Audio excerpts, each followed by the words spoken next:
अंदरूनी विवादों से जूझ रही कांग्रेस के लिए आज का दिन खास। सीडब्ल्यूसी की मीटिंग पर सबकी नजर।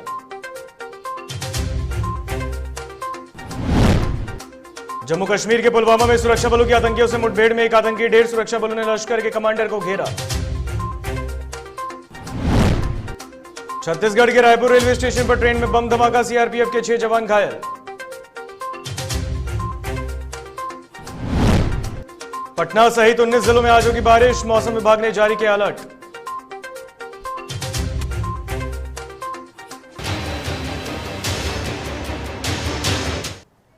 नमस्कार, आप देख रहे हैं डीटीवी भारत और मैं हूं आपके साथ ऋतिक। खबरें विस्तार से। अंदरूनी विवाद झेल रही कांग्रेस के लिए आज का दिन बेहद खास है। कांग्रेस की केंद्रीय कार्य समिति यानी कि सीडब्ल्यूसी की आज महत्वपूर्ण बैठक होने वाली है और इस बैठक में पार्टी के आंतरिक संगठन से लेकर 5 राज्यों में होने वाले आगामी विधानसभा चुनाव और किसान आंदोलन से लेकर महंगाई और लखीमपुर खीरी जैसी घटनाओं पर चर्चा होगी। चर्चा इस बात की भी है कि सीडब्ल्यूसी की बैठक में कांग्रेस अध्यक्ष पद के चुनाव का कार्यक्रम भी सामने आ सकता है। पिछले दिनों पंजाब कांग्रेस में जो कुछ हुआ उसके बाद भले ही वहां नेतृत्व परिवर्तन कर कांग्रेस ने अपनी सरकार बचा ली हो, लेकिन लगातार पार्टी के बड़े नेताओं की तरफ से यह मांग उठ रही थी कि कांग्रेस अध्यक्ष सीडब्ल्यूसी की बैठक बुलाएं। सीडब्ल्यूसी की बैठक में आज इन तमाम एजेंडों पर चर्चा होने की उम्मीद है।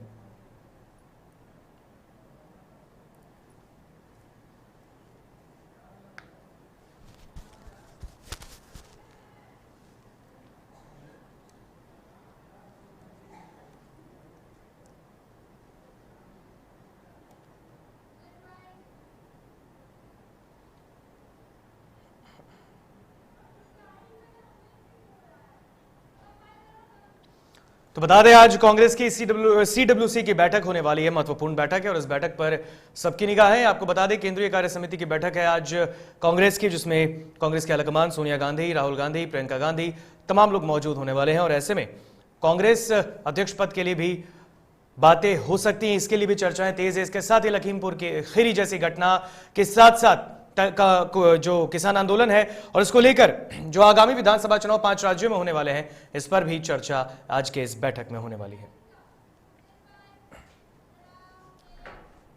छत्तीसगढ़ की राजधानी रायपुर रेलवे स्टेशन पर ट्रेन में धमाका होने से सीआरपीएफ के 6 जवान घायल हो गए। बताया जा रहा है कि ब्लास्ट सुबह 6 बजे हुआ। सीआरपीएफ की 211वीं बटालियन के जवान स्पेशल ट्रेन से जम्मू जा रहे थे, तभी ग्रेनेड ट्रेन की बोगी में रखते ही फट गया।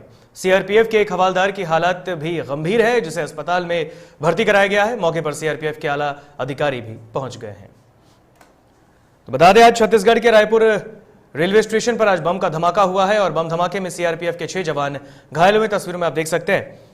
तो बम धमाके को लेकर भी अभी जांच पड़ताल की जा रही है कि आखिरकार इस बम धमाके के पीछे किसका हाथ है। इसको लेकर छत्तीसगढ़ के रायपुर रेलवे स्टेशन पर बम धमाका हुआ है, जिसमें सीआरपीएफ के 6 जवान घायल हैं, जिनका इलाज फिलहाल चल रहा है।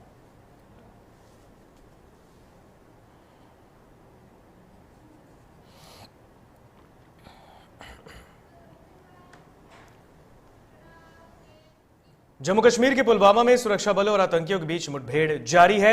यह मुठभेड़ पुलवामा के पंपोर में चल रही है। बताया जा रहा है कि सुरक्षा बलों ने टॉप 10 आतंकी और लश्कर कमांडर उमर मुश्ताक खांडे को घेर लिया। इस मुठभेड़ में एक आतंकी भी मारा गया है और यह जानकारी कश्मीर आईजी विजय कुमार ने दी है। आईजी विजय कुमार ने बताया कि पंपोर के द्रंगबल में सुरक्षा बलों और आतंकियों के बीच मुठभेड़ जारी है। मुठभेड़ में जम्मू कश्मीर पुलिस के टॉप 10 टारगेट में शामिल आतंकी उमर मुश्ताक खांडे को घेर लिया गया है। मुश्ताक कश्मीर के भगत में 2 पुलिसकर्मियों की मौत समेत अन्य आतंकी हमलों में शामिल रहा है।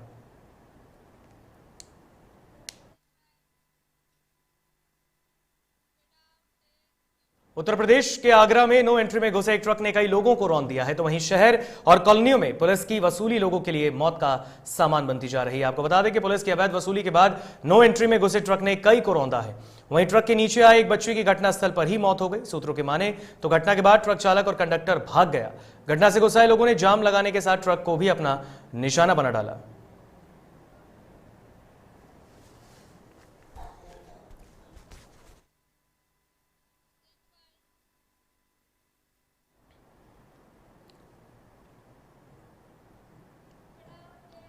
आगरा में मूर्ति विसर्जन के दौरान 5 लोगों की नदी में डूबने से मौत हो गई। बताया जा रहा है कि सभी लोग जगनेर भवनपुरा से राजस्थान बसेड़ी से मूर्ति विसर्जन के लिए गए थे। मरने वालों में 2 सगे भाई, 3 पड़ोसी थे। तो घटना के बाद गांव में मातम पसरा है।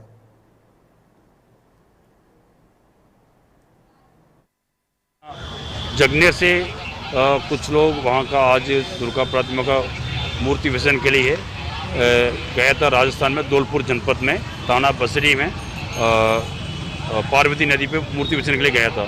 वो उन लोग वहाँ पे गए, वहाँ पे मूर्ति विसर्जन के समय वो वहाँ कुछ लोग नदी में डूब गया है। तो उससे पता चला 5 लोग वहाँ नदी में डूब गया था। बाद में थाना बसरी का धौलपुर पुलिस और आगरा का पुलिस मिलकर उनका सबका रेस्क्यू किया। उसका 5 लोग का निदान हो गया है।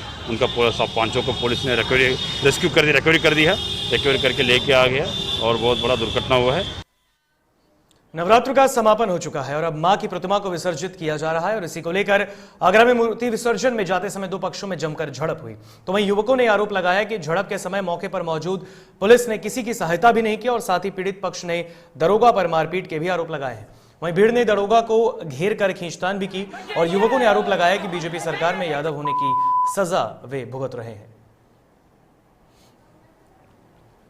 आपको बता दें, उत्तर प्रदेश के आगरा का यह पूरा मामला है। सोशल मीडिया पर यह वीडियो भी वायरल हो रहा है। आपको बता दें कि आगरा में मूर्ति विसर्जन के दौरान 2 पक्षों में झड़प हुई।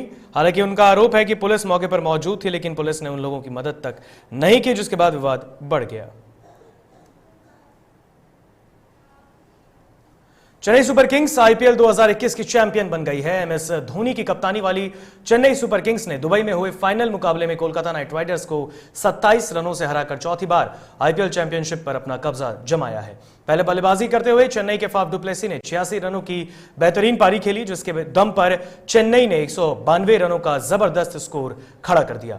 जवाब में कोलकाता के लिए वेंकटेश अय्यर ने 50 यानी कि अर्धशतकीय पारी खेली और शुभमन गिल ने भी 51 रन की पारी खेली है। लेकिन अर्धशतक जमाने के बाद भी जैसे ही अय्यर का विकेट गिरा तो पूरा पतझड़ ही आ गया हो और वहां से रनों पर पूरा ब्रेक लगने के साथ ही जल्दी से 8 विकेट गिर गए और केकेआर की पारी इससे उबर नहीं पाई और 20 ओवरों में 9 विकेट खोकर महज 165 रन पर ही सिमट गई।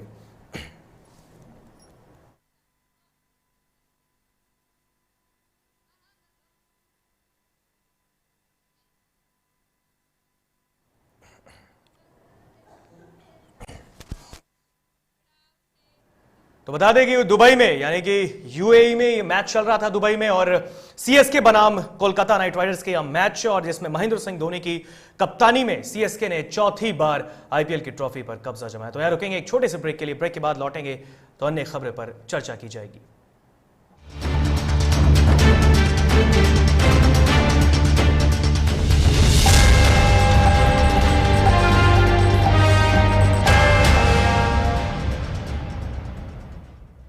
एलीट इंस्टीट्यूट, अगर आपके अंदर चाह है तो एलीट आपकी राह है। आईआईटी हो या मेडिकल, आप चाहते हैं अपने आप को उत्कृष्ट दिखाना, आप चाहते हैं खुद को एक आईआईटीएन के रूप में दिखना या मेडिकल के क्षेत्र में आगे बढ़ना, तो एलीट आपके लिए एक बहुत बड़ी ताकत के साथ आपके सामने है। आइए, खुलिए, बढ़िए, पहुंचिए। Elite institute.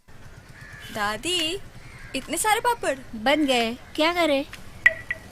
कच्चा पापड़, पक्का पापड़, एक्स्ट्रा पापड़, इंस्टा पापड़, कक्कर दादी के छत का पापड़ विद ऑनलाइन प्रेजेंस बन गया धाकड़। फोन पे करके ऑर्डर ही ऑर्डर, सब वाह हो गए इसको खाकर। कच्चा पापड़, पक्का पापड़, चंडीगढ़ टू चेन्नई बढ़िया सापड़। कच्चा पापड़, पक्का पापड़, एक्स्ट्रा पापड़, इंस्टा पापड़। बिजनेस बढ़ाओ इंडिया के फास्टेस्ट 4G के साथ। स्पीड से बढ़ो विद वी गिगानेट।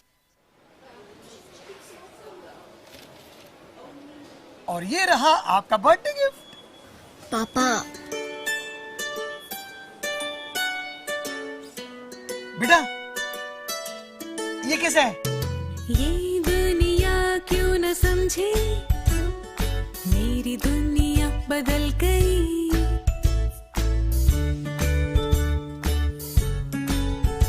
और ये देखो पीहू,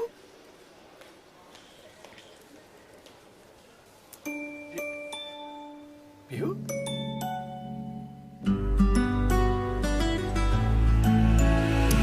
गुड़ियों से खेलने वाली तेरी गुड़िया बड़ी हुई। बच्चे कब बड़े हो जाते हैं पता ही नहीं चलता। थोड़ा बड़प्पन दिखाइए। रहो सेफ सैनिटरी पैड से खुद को स्वस्थ और सुरक्षित रखने में इनका साथ निभाइए। सर छुट्टी चाहिए थी। क्यों? गांव के सारे घर कच्चे थे, बाढ़ में ढह गए। मेरा भी। Good morning sir. देखिए, बुनियाद भी पक्की, आपका नया घर भी पक्का, सालों साल चलेगा सर। ठीक है, ले लो छुट्टी।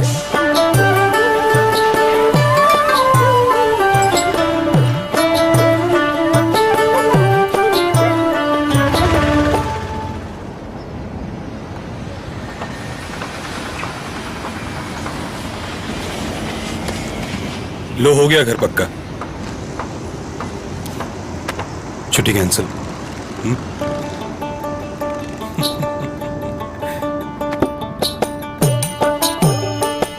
सच्ची खुशी वही होती है जिसकी बुनियाद दूसरों की खुशी में हो। कोणार्क, खुशियों की बुनियाद।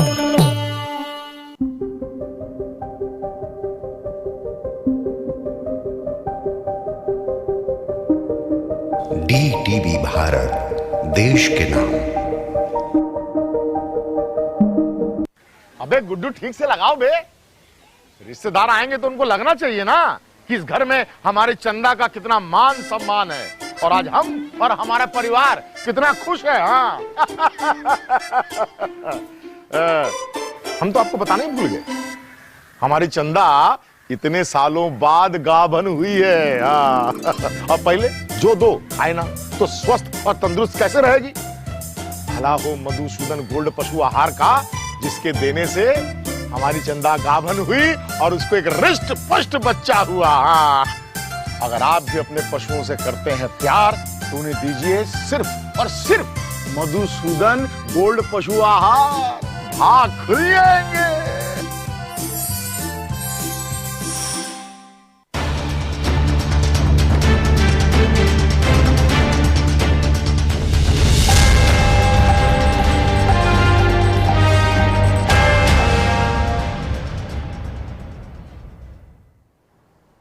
ब्रेक के बाद एक बार फिर स्वागत है आपका डीटीवी भारत में। बढ़ते हैं खबरों में आगे, और इस वक्त की एक बड़ी खबर से आपको रूबरू कराते हैं। पटना से ये बड़ी खबर सामने आ रही है, जहां कांग्रेस नेता प्रेमचंद्र मिश्रा का बयान सामने आया है। कांग्रेस के एमएलसी हैं प्रेमचंद्र मिश्रा, उनका बयान सामने आया है। उन्होंने कहा है कल से कुशेश्वर स्थान और तारापुर में करेंगे कैंप, यानी कि उपचुनाव को लेकर अब कल से कुशेश्वर स्थान और तारापुर में कैंप करने वाले हैं। 22 अक्टूबर से कन्हैया हार्दिक पटेल भी चुनाव प्रचार करेंगे। हार्दिक पटेल और कन्हैया कुमार भी चुनाव प्रचार करने वाले हैं। 22 अक्टूबर से कांग्रेस प्रभारी भक्त शरण दास चुनावी क्षेत्रों का करेंगे भ्रमण। इस वक्त की बड़ी खबर, उपचुनाव में दोनों सीटों पर जीत का दावा किया है।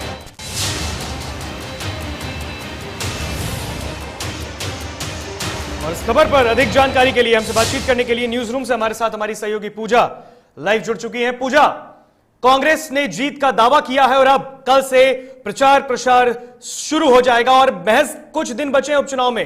क्या लगता है कांग्रेस के लिए कितना बड़ा यह गेम होने वाला है? देखिए ऋतिक, उपचुनाव को लेकर बिहार में सभी पार्टियों ने अपनी ताकत झोंक दी है और अब कांग्रेस भी इसमें पीछे नहीं है। कांग्रेस ने पहले जिस तरीके से स्टार प्रचारकों की सूची जारी की थी, यादव समीकरण में कमी आ रही थी। उसके बाद जब पर्यवेक्षकों की जो लिस्ट है वो जारी की गई, तब इसमें यादव समीकरण को ध्यान में रखकर रंजीत रंजन और चंदन यादव का नाम सामने आया और अब इन दोनों को वहां पर चुनाव प्रचार के लिए हम कह सकते हैं और पूरी तरीके से इसको लेकर देख रेख करने के लिए प्रभारी और जिम्मेदार जो है वो बनाया गया। ऐसे में आज खुद आपको बता दें कि कांग्रेस की तरफ से रणनीतियों को लेकर के क्या कुछ तैयारियां हैं, उस पर विमर्श हुए हैं, बातचीत हुए हैं। और आज बता दें आपको कि कांग्रेस नेता प्रेमचंद्र मिश्रा ने ये बड़ी जानकारी और बड़ी बात कहते हुए ये कह दिया है कि कल वो तारापुर और कुशेश्वर स्थान जाने वाले हैं और इसके बाद जो स्टार प्रचारकों की लिस्ट है जिसमें कि कन्हैया कुमार और हार्दिक पटेल दोनों शामिल हैं, तो अब ये दोनों 22 अक्टूबर से चुनाव प्रचार करेंगे। ऐसे में कांग्रेस ने कमर कस ली है ऋतिक कि अब किसी तरीके से इस उपचुनाव में जीत हासिल करनी है, क्योंकि कांग्रेस के ऊपर भी एक बड़ी जिम्मेदारी है। जिम्मेदारी ऐसे है क्योंकि महागठबंधन से उन्होंने रार किया, उपचुनाव में जिस तरीके से दो गुटों में बढ़ चुकी है, अब महागठबंधन उपचुनाव में नजर नहीं आ रहा है। कांग्रेस अलग है और आरजेडी अलग है। ऐसे में कांग्रेस के ऊपर एक बड़ा दबाव है कि उसे किसी तरह जीत हासिल करनी है। पूजा, एक सवाल है, कांग्रेस के अगर स्टार प्रचारक की सूची को देखा जाए तो उसमें युवा नेताओं को भी शामिल किया गया है और दिग्गज नेताओं को भी, जो सीनियर लीडर्स हैं उनको भी शामिल किया गया है, और उसमें मीरा कुमार भी शामिल है जो कि राष्ट्रपति की उम्मीदवार रह चुकी हैं। हालांकि अब क्या लगता है आपको, हार्दिक पटेल और जिग्नेश भवानी और कन्हैया कुमार, ये 3 नाम बहुत बड़े हैं युवा नेता में कांग्रेस के लिए। ये 3 नाम कितनी बड़ी जिम्मेदारी निभाने वाले कांग्रेस के लिए आगामी उपचुनाव में? देखिए ऋतिक, जिस तरीके से स्टार प्रचारकों की सूची तैयार की गई, इसमें युवा चेहरे को भी नाम दिया गया है और उन दिग्गज नेताओं के भी नाम शामिल हैं, जिससे जनता के ऊपर एक बड़ा असर हम कह सकते हैं कि पड़ सकता है। इसीलिए कांग्रेस ने वोट, अब अगर ऋतिक हम बात करें तो जिस तरीके से महागठबंधन में रार हुई, ऐसे में वोटों के भी बंटवारे हुए हैं, तो कांग्रेस अब ये चाहती है कि जो वोट की बंटवारे हुए हैं वो वोट भी उन्हीं के खाते में आए। ऐसे में बड़े नाम शामिल किए गए स्टार प्रचारकों की लिस्ट में, ताकि ज्यादा से ज्यादा जनता पर इसका असर पड़ सके और ज्यादा से ज्यादा वोट जो है वो सामने आ सके। देखिए ऋतिक, बिहार की राजनीति में अगर हम बात करें तो जात पात जो है वो काफी ज्यादा जाति आधारित होती है, जात पात को लेकर राजनीति होती है और वोट जात पात को लेकर। लेकिन इस बार तो उपचुनाव में पूजा एक सवाल है, जात पात की राजनीति इस वक्त उपचुनाव में नहीं देखी जा रही है। हालांकि यहां पर यादव कोटे से भी शामिल किया गया 2 बड़े नामों को, रंजीत रंजन और चंदन यादव को, लेकिन उपचुनाव में क्योंकि क्या एजेंडे होने वाले कांग्रेस के भी, क्या जो बेरोजगारी है, महंगाई है, उसे लेकर आगे बढ़ने वाली है कांग्रेस उपचुनाव में और चुनाव प्रचार में लोगों तक ये बात रखने वाली है?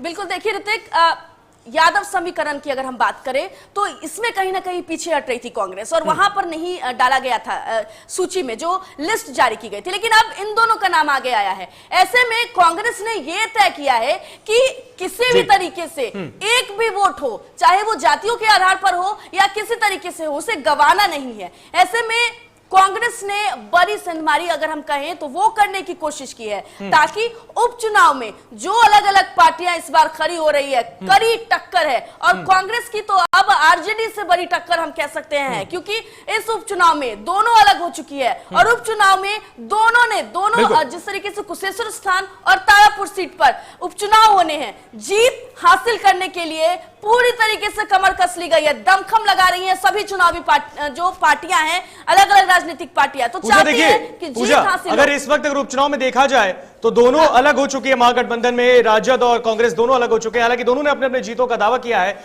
लेकिन इस वक्त पप्पू यादव जो कि अब जेल से बाहर आ चुके हैं, उन्होंने कांग्रेस के समर्थन करने पर बात कही। उन्होंने कहा है, राहुल गांधी को भी यह मशवरा दे दिया है कि अगर राजद का साथ छोड़ते हैं तो कांग्रेस के लिए जन अधिकार पार्टी उतरकर समर्थन करेगा। देखिए यहाँ पर एक बड़ी बात यह है कि पप्पू यादव ने समर्थन की बात कही थी और उन्होंने तारापुर से प्रत्याशी नहीं उतारा, क्योंकि बात करें तो वो सीट उनकी है। ऐसे में अगर हम कहें तो पप्पू यादव ने समर्थन की बात कही थी और समर्थन एक तरीके से ये भी है क्योंकि उनकी पत्नी अब खुद कांग्रेस की एक दिग्गज नाम है, दिग्गज चेहरा है। ऐसे में जनता के ऊपर एक बड़ा प्रभाव पड़ने वाला है और खुद पप्पू यादव ने यह भी कह दिया कि वो कांग्रेस का समर्थन करेंगे। ऐसे लेकिन एक शर्त और है पूजा, एक शर्त और कांग्रेस के लिए पप्पू यादव ने रखी है। उन्होंने ये भी कहा है कि जो राजनीति इस वक्त मौजूदा राजनीति चल रही है, जात पात भेदभाव धर्म से हमें उठकर अगर हम जो बेसिक चीजें हैं, चाहे वो महंगाई हो या फिर बेरोजगारी हो, अगर इसकी राजनीति इसको लेकर काम करती है पार्टी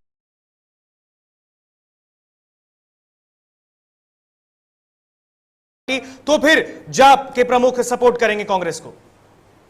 देखिए ऋतिक, इस बार उपचुनाव जो है वो टक्कर हो गया है, हालांकि 2 सीटों पर ही है, लेकिन इससे बिहार की राजनीति में खासा असर पड़ने वाला है और ये नजर आ जाएगा कि आखिर बिहार की जनता जो है वो समर्थन में किसके है। हालांकि अगर एनडीए की बात करें तो एक तरफ एनडीए ने भी जो स्टार प्रचारकों की लिस्ट जारी की है उसमें एनडीए के बड़े दिग्गज चेहरे शामिल हैं, जनता के ऊपर खासा प्रभाव डालने की कोशिश। और अगर हम कांग्रेस की बात कर ले तो कांग्रेस ने भी युवा चेहरों को नाम दिया है, बड़े लिस्ट जारी किए हैं और कह ले तो सभी पार्टी जो है वो इस उपचुनाव में ये दिखाने की कोशिश में ऋतिक लगी हुई है कि जनता आखिर किसे ज्यादा चाहती है, ये और जनता किसे चाहती है ये तो आने वाले उपचुनाव के नतीजों में पता चल जाएगा। बहुत बहुत शुक्रिया पूजा, हमसे बातचीत करने के लिए। अधिक जानकारी पूजा वर्मा हमसे साझा कर रही थी न्यूज रूम से। तो ये कांग्रेस के एमएलसी प्रेमचंद्र मिश्रा का बयान है। कल से तारापुर और कुशेश्वर स्थान में वहां पर कैंप करने वाले हैं। हार्दिक पटेल के साथ साथ कन्हैया कुमार भी आएंगे बिहार और यहां पर कांग्रेस के लिए उपचुनाव में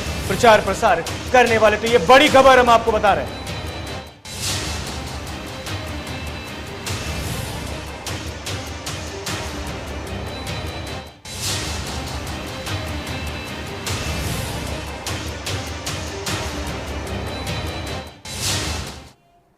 देर शाम पटना से मधेपुरा जाने के क्रम में जाप सुप्रीमो पप्पू यादव छातापुर प्रखंड के रामपुर स्थित स्कूल में रुके, जहां जाप के प्रदेश कार्यकारी अध्यक्ष सह पनोरमा ग्रुप के निदेशक संजीव मिश्रा और कार्यकर्ताओं ने इनका भव्य स्वागत किया। इस दौरान पप्पू यादव ने प्रेस कॉन्फ्रेंस कर कई मुद्दों पर सरकार को घेरा है। तो उन्होंने मुख्यमंत्री नीतीश कुमार को लेकर कहा कि नीतीश कुमार को व्यक्तिगत तौर पर पसंद करते हैं और नीतीश कुमार अच्छे नेता हैं। बात समझिए, रोपिएगा बबूल तो खाइएगा खजूर। हम नीतीश कुमार जी की सरकार में बीजेपी भी है ना, नीतीश की सरकार, बीजेपी गायब। ये विपक्ष के नेता की तरफ क्यों भाषण देते हैं? मोदी को गायब करके, बीजेपी को गायब कर, अमित शाह को गायब कर, नीतीश से पर बोलते रहना। बीजेपी नहीं है, पदाधिकारी नहीं है। और 300 करोड़ रुपया ईडी ने वापस लौटा दिया। गुजु गुजु कौन कोना है, कोना वे कोना, चिट भी मेरी पट भी मेरी, हमरा बिहार में तू नटवा, तोरा बिहार में हम नटवा। बीजेपी और बीजेपी की बी टीम, दोनों की जुगलबंदी और सत्ता के लिए पागल होना, हमेशा कांग्रेस को लात मारना। तो मैं चाहता हूं कि बिहार के हित में यदि जाति धर्म मजहब से नए बिहार की कल्पना करें तो कांग्रेस को स्वतंत्र होकर आगे आना चाहिए। वहां मेरी सहयोग की जरूरत होगी तो मैं साथ करूंगा। यादव कल सुपौल गए थे और सुपौल में उन्होंने ये बयान दे दिया। उन्होंने कहा है कि जात पात की राजनीति ना करें। जो मेन मुद्दे हैं इस वक्त, बेरोजगारी, महंगाई, इनको लेकर, अगर इसके समाधान को लेकर कांग्रेस अगर राजनीति करती है तो फिर पप्पू यादव इसके लिए समर्थन देंगे।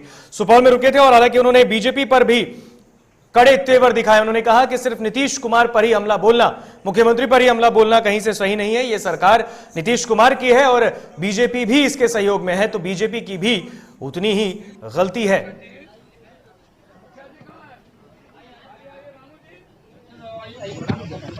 लोगों नीचे कर लीजिए। देख सकते हैं जाप सुप्रीमो पप्पू यादव सुपौल गए थे और सुपौल में उन्होंने एक प्रेस कॉन्फ्रेंस कर सरकार पर हमला बोला। उन्होंने बीजेपी पर खास करके कड़े तेवर दिखाए हैं।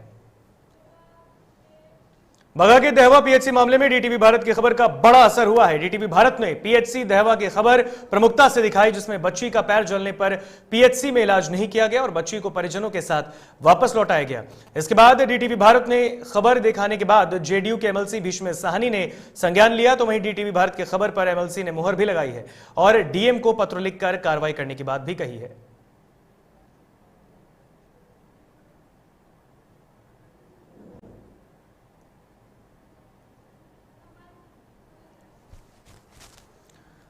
तो बता दें आपको कि जेडीयू एमएलसी ने इस पूरे मामले में संज्ञान लिया है और डीटीवी भारत में यह खबर बड़ी प्रमुखता से दिखाई थी और इस प्रमुखता से इस खबर को दिखाने में जेडीयू एमएलसी जो है उन्होंने इस बात पर संज्ञान लिया और उसके बाद इस खबर पर संज्ञान लेकर उन्होंने डीएम पर भी तुरंत कार्रवाई करने के आदेश दिए। उन्होंने कहा है डीएम को कि इस पूरे मामले में कार्रवाई करें।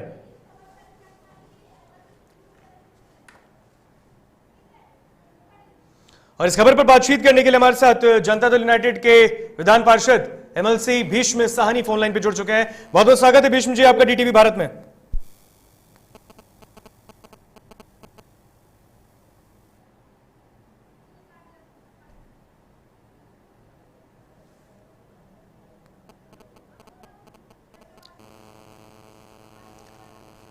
भीष्म साहनी जी जो कि जेडीयू के एमएलसी, उनसे हम संपर्क साधने की कोशिश कर रहे हैं। उनसे संपर्क हमारा अभी कट गया है, लेकिन फिर से हम एक बार उनसे बातचीत करने की कोशिश करेंगे। तो इस बच्ची का पैर आप देख सकते हैं तस्वीरों में, बगहा की ये पूरी खबर है जहां पर जेडीयू एमएलसी ने इस पूरी खबर में संज्ञान लेते हुए कार्रवाई की मांग की है। और जेडीयू एमएलसी हमारे साथ भीष्म साहनी जुड़ चुके हैं। भीष्म जी बहुत बहुत स्वागत डीटीवी भारत में आपका। हेलो, हाँ सुन पा रहे भीष्म जी, आप हमें डीटीवी भारत से बात कर रहे हैं। आवाज साफ नहीं आ रही है भैया। भीष्म साहनी जी आपको आवाज आ रही है हमारी? जी बहुत बहुत स्वागत है आपका डीटीवी भारत में सर। हेलो,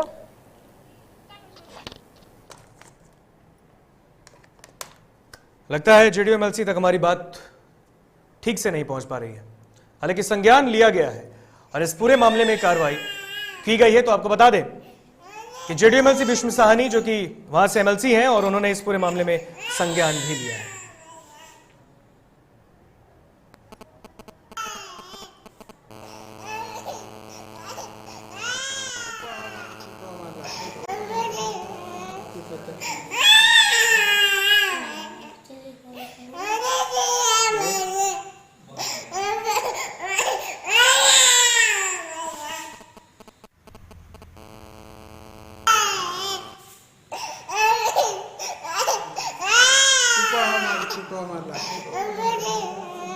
बात है।